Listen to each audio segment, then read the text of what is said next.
नमस्कार, स्वागत है आपका।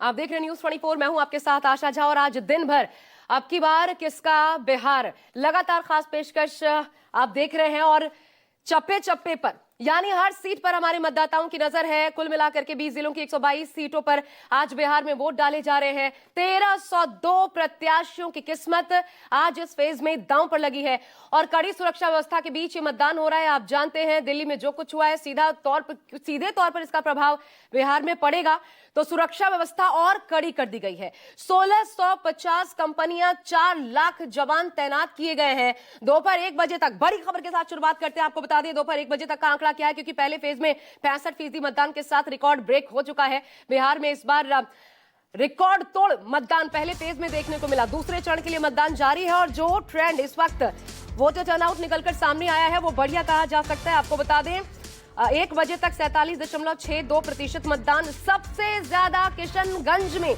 51.86% वोटिंग हुई है और सबसे कम मधुबनी में 43.39% मतदान हुआ है। अलग अलग जगहों से रिपोर्ट सामने आ रही है। अररिया में 1 बजे तक 46.87% मतदान हुआ है। इसके अलावा औरंगाबाद में 49.45%, बांका में 50% को पार कर चुका है यह आंकड़ा। भागलपुर में 45%, गया जी में 50% से पार है, लगभग 51%। मेरे साथ मेरे दो सहयोगी इस वक्त ग्राउंड से जुड़ रहे हैं, सीधा उनका आइए रुख कर लेते हैं। संजीव त्रिवेदी हमारे साथ मौजूद है जो किशनगंज में मौजूद है, जहां पर बड़ी खबर सबसे ज्यादा मतदान किशनगंज में ही अभी तक हुआ है 51.86%। और कुमार गौरव भी मेरे साथ जुड़ रहे हैं, उनका भी रुख करेंगे जो पूर्णिया से इस वक्त मौजूद है। पहले संजीव मैं आपके पास आना चाहूंगी और सबसे बड़े फैक्टर की बात, नीतीश कुमार कितने असरदार इस चुनाव भी किशनगंज में क्या माहौल, अभी तक सबसे ज्यादा मतदान हुआ है तो ये किस तरफ इशारा है? देखिए किशनगंज में आपने बताया कि ये 1 बजे तक का आंकड़ा, लेकिन अभी मैं बाहर उन लोगों से पूछ रहा था जो लोग मतदान कर्मी होते हैं, पार्टियों की तरफ से आते हैं और पर्चियां देते हैं। उन्होंने बताया कि 70% पर्चियां उनकी जा चुकी हैं, मतलब कि 70% तक मतदान उनका हो चुका है। और ये देखिए कुछ लोग जो दे चुके हैं मतदान वो बाहर से खड़े होकर के देने वालों को देख रहे हैं और देने वालों की जो कतार है वो अब भी, जबकि 70% मतदान हो चुका है यहाँ पर। सुबह में जब आया था तो लंबी लंबी कतारें और कतारों का ख़त्म होना अभी भी ख़त्म नहीं हो रहा है। और ये लोग यहाँ पर अभी इतना देर हो गया आपको वोट देने में? 1 घंटा से खड़े हुए हैं सर, यहाँ पे बुरा लंबर में लगे हुए हैं, लाइन लगी हुई है। अच्छा, तो वोट तो आज देना ही है, 1 घंटा हो वोट तो देना, हाँ वोट तो दे ही के जाना। तो विचार क्या है मुद्दे आपके? यहाँ पे सरकार बदलने की मुद्दा है और विकास का मुद्दा है और आपको बेरोजगारी का मुद्दा है और आपको शिक्षा का मुद्दा है। मतलब कहाँ सरकार, यहाँ पटना पे में सरकार बदलना है? जी पटना में सरकार बदलना है। सरकार जो है इंडिया जो गठबंधन है उसको हटवाना करके तेजस्वी का सरकार बनाना है। अच्छा ठीक है, आपका ये विचार है। और आपने लेकिन आगे देखिए जी सर, आपका क्या नाम है? मुजद्दिद शर्फ। तो बहुत देर से वोट देने आए?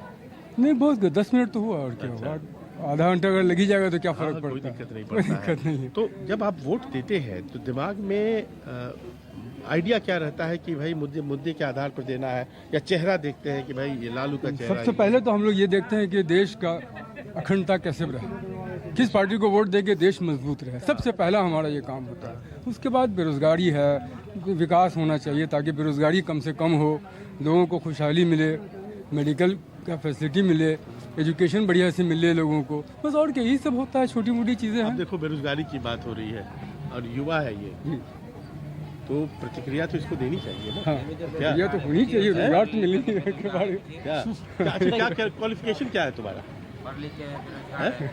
ग्रेजुएशन कंप्लीट है। ग्रेजुएशन कंप्लीट कर लिए तो अभी तो फॉर्म वॉर्म भर रहे होगे? हाँ बिल्कुल जी। तो और ये इंतजार है कि कितनी जल्दी रोजगार मिले? इंशाल्लाह, बिल्कुल। हाँ तो बिल्कुल। दिमाग में ये मसला भी है ना जब वोट कर रहे हैं तो? हाँ मसला है, लेकिन क्या किया जाए, हर चीज़ बोला नहीं जा सकता। हाँ सही बात है, स्टूडेंट है। अब देखिए ये तो स्टूडेंट है, आप तो रोजी रोजगार वाले लग रहे हैं। नहीं सर, हम भी निकम्मे ही हैं। सही बात है, ये लोग मजाक नहीं, हम लोग भी आकर पढ़े के लिखे यहाँ सब पे- निकम्मा लोग हैं। आप क्या बात कर रहे हैं? क्या बात कर रहे हैं, सच बात कर रहे हैं अच्छा, भाई। ठीक है, बताइए आपका मसला क्या है? जो मसला कुछ नहीं आया, वोट डालने जो लोकतांत्रिक अधिकार है, किशनगंज में आप देख लीजिए सबसे ज्यादा वोटिंग हो रही कुछ नहीं होने को है। जो आएगा किसी से कुछ नहीं होने को है। अति पिछड़ा इलाका है, यहाँ बस आए हैं फॉर्मेलिटीज निभाने बस, और कुछ नहीं। है। अच्छा, मुझे एक सवाल करने दीजिए। बोलिए, एक क्या आप दो कर सकते हैं हाँ, सर? कि आप इस इलाके में, मतलब इस इलाके से मेरा मतलब केवल किशनगंज नहीं, इस इलाके में मैं आया तो बहुत से लोग मुझे पतंग छाप बोलते हुए दिखाई पड़े। क्या यहाँ के वोटिंग पर उसका असर है क्या? अब ये बताइए, ये लोकतांत्रिक संविधान व्यवस्था है, इसमें पतंग आए चाहे कांग्रेस आए चाहे बीजेपी आए, इसमें दिक्कत क्या है? फिलॉसफी मत बोलिए, असर है कि नहीं है ये नहीं, अब कैसे बोल सकते हैं कि असर है? हाँ, आदमी सबके दिल में जा करके थोड़ी देख सकता है कि कौन किस में डाल रहा है वोट। हाँ, आप हो सकता है आप बीजेपी समर्थक हो सकता है कि ये कांग्रेसी हो सकता है हम पतंग हो सकता है कोई कुछ भी हो सकता है। तो आप कैसे किसी के दिल के अंदर का बात निकालवाना कि आज चाहते आप वोट देने वाला हो, कल वोट लेने वाला हो? हैं? नहीं, ऐसा कुछ नहीं है।